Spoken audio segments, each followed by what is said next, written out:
Just for a moment, picture yourself in the rush of everyday life. Jill, a young girl in the coffee shop, stumbled upon a quote by Robin Williams. Everyone you meet is fighting a battle you know nothing about. Be kind, always. Encapsulating a world of meaning, the essence of these words offered her a new perspective. Imagine the scene. Busy streets, people hustling, their eyes reveal stories untold.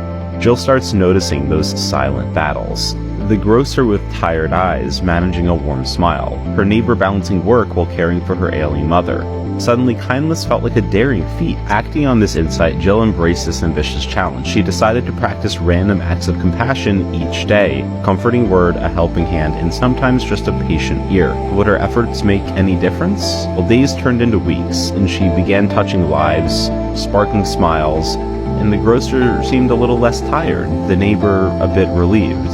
She understood that kindness was a force potent and transformative. Streets weren't just busy anymore, they were alive, echoing with unseen battles and resounding victories. And that's the magic of kindness, isn't it? An invisible bridge connecting us in ways we often overlook. When we seek to understand, we create ripples of compassion, and maybe, just maybe, we transform not just their world, but ours too.